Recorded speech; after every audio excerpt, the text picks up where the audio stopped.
So what we're going to move on to next is the new mortgage rules that are going to penalize a borrower for being responsible. So you can check out this video, and then we can discuss it a little bit. And I have an article. It's mind blowing. Welcome back. Now to changes in the mortgage industry. That could mean higher costs for home buyers with a good credit score and lower costs for those with a lower credit score. It's all because of a new federal rule. ABC's Andrew Dimbert has more.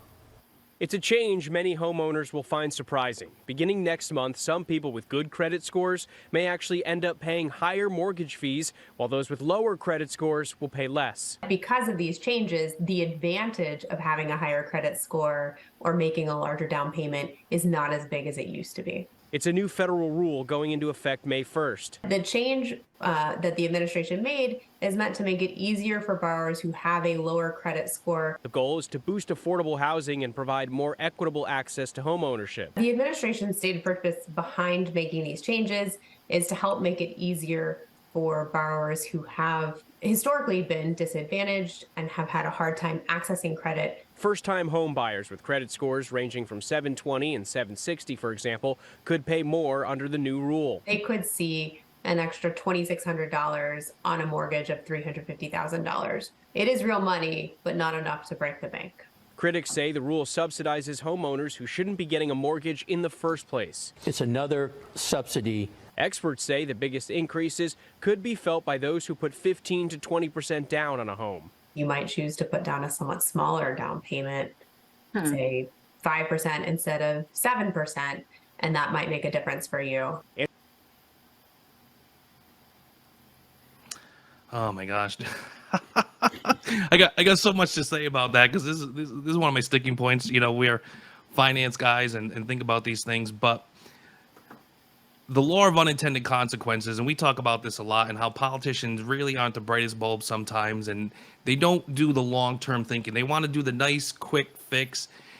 We're going to do this. It's going to help people out. So one of the reasons why they're doing this is they want to get people that otherwise wouldn't have been able to get into the housing market, to give them a chance to get into the housing market.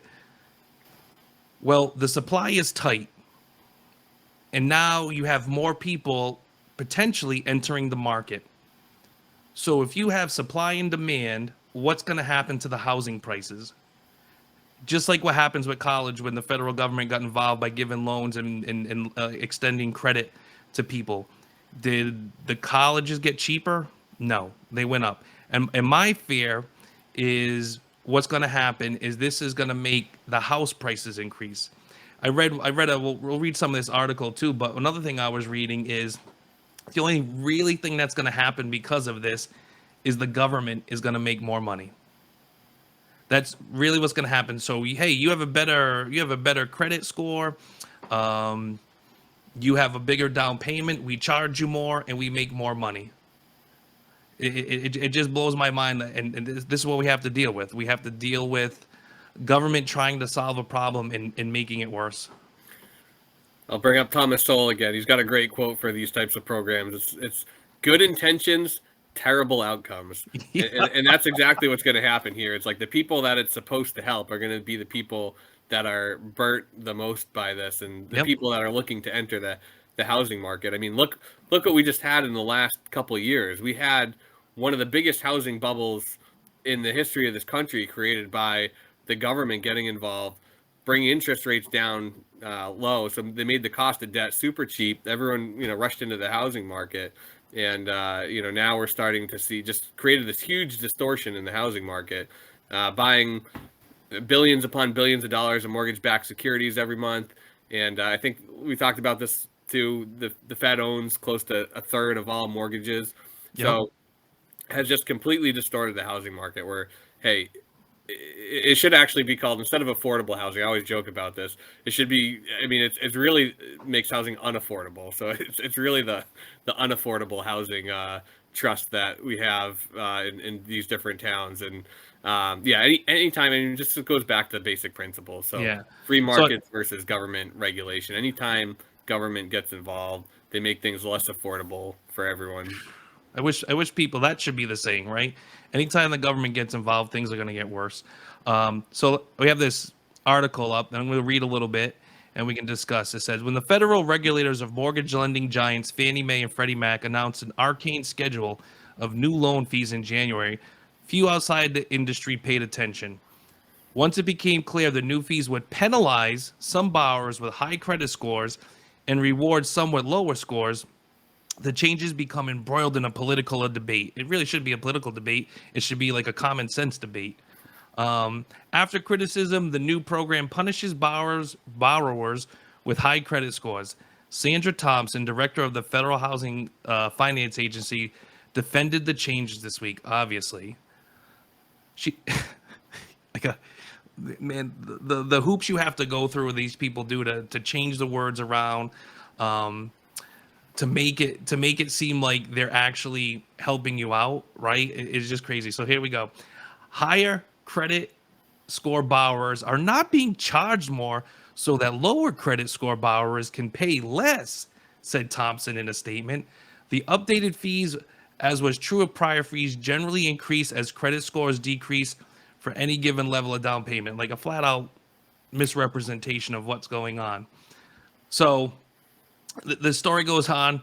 For example, if you have a credit score of 640 to 659 and borrow 75 to 80% of the home's value, right? So you make a 20 to 25% down payment, you now pay a fee equal to 2.25% of the loan balance, right? But the same borrower paid a 3% fee before the change. So you have a worse credit score, but your fees have gone down. Now, if you're a borrower with a high credit score of 740 to 759, you'd have paid a fee of 0.5% on a loan with an 80% whatever loan to value, right? It's an extra cost on a $350,000 loan of $1,313. So That's a month, or I mean a year. I think that's a year. That's a year. Yeah. From what I heard, if you had bought, what I read, if you had bought a $400,000 house, these fees over a 30-year loan would cost you $14,000. So like $40 a month. And they're like, oh, it's only $14,000. Well, great. Thank you. I did everything to keep my credit score up. I didn't go to the restaurants. For some people, I quit smoking. I didn't buy the new car. I didn't do this. I saved up all my money. I lived in a crappy apartment to save up 20%, all for the honor over 30 years to pay $14,000 more because I put myself in a good place and it's sacrifice. Like I said, these are the things that you can't make this up. And again, I don't mind the government trying to help the less fortunate. But again, like I said earlier, which they don't think about is you help more people get into the market, especially people who aren't ready. All you do is you put a drain on supply, which makes prices go up. So it doesn't help anybody. It makes everything less affordable. But, don't let common sense get in your way. So I got these slide to show too about these new mortgage fees. So on the new fee schedule, if you were in the 640 to 659, credit range, your fees over the life would have been $7,875. And if you had good credit, it'd been $3,000, right? But now, no, that's under the new one. But before, if you had bad credit, you would have paid $10,000 in fees. And if you had good credit, you'd pay $1,750 in fees. And like I said, I understand people looking at that probably going like, well, that's a lot of money. And a person with a bad credit score, they're already starting from behind in a bad fiscal position. I would agree with you. But when you're making a house purchase, when you're making the most expensive purchase of your life, I think the government should be sitting there and telling people, listen, you're probably going to want to be financially set. You're probably going to want to learn how to budget money. You're probably going to want to learn how to use credit. You're probably going to want to learn how to save money. You're probably going to want to learn a lot of things because, like in 2008, things can change quick, and then you're in trouble and you're out, and homeless. It just blows my mind that people can't see that. Like people can't. all for equality too. That's what it really is. It's for equality. It's to make things equal. Well, it's not making things equal. There was another boondoggle that the Federal Housing Administration just came out with. I'm gonna read that real quick too. It's the FHA announced that it is expanding and enhancing its set of loss mitigation options used to help borrowers struggling to make mortgage payments on their FHA insured mortgages. The loss mitigation options will be eligible to all borrowers who fall behind on their mortgage payments, regardless of the cause of their delinquency, according to a news release from the U.S. Department of Housing and Urban Development. So not only are you going to get the benefit, but then if you default on the payment, you're not going to have to you're not going to be considered delinquent on your mortgage anyway. Well, It's just going to be forbearance for life. You know what? Sometimes I think about these things and we discuss things, and until you hear stuff, you really don't get what's going on. I understand what's happening now. Here, everyone out there, here's what's happening: job security. The FHA wants job security. We put people in who shouldn't be in houses.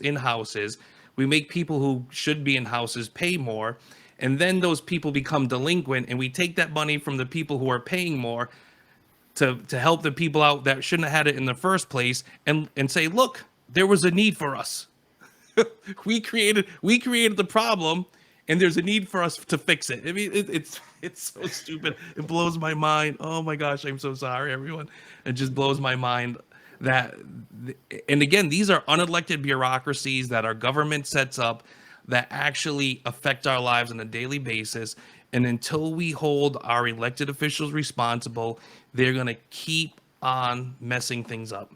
And that's a great point too, because the Federal Housing Authority, I don't know how many billions of dollars they're going to get, how many personnel that they take out of the federal budget, but you hit the nail right on the head. It's like their job as a government agency is to come up with new programs to help home buyers. So if they're not making up new programs, then how can they justify their own position? So it's like, even if it's not a good program, they're going to spit out new programs just to protect their own jobs. Oh yeah. So I think we'll probably have to revisit that in the future to see what's happening. As you said, the article's already starting to come out that because actually it was supposedly supposed to start May 1st, tomorrow, but they've been implementing this since I think last October or maybe even August, that they've been implementing these fees and this structure.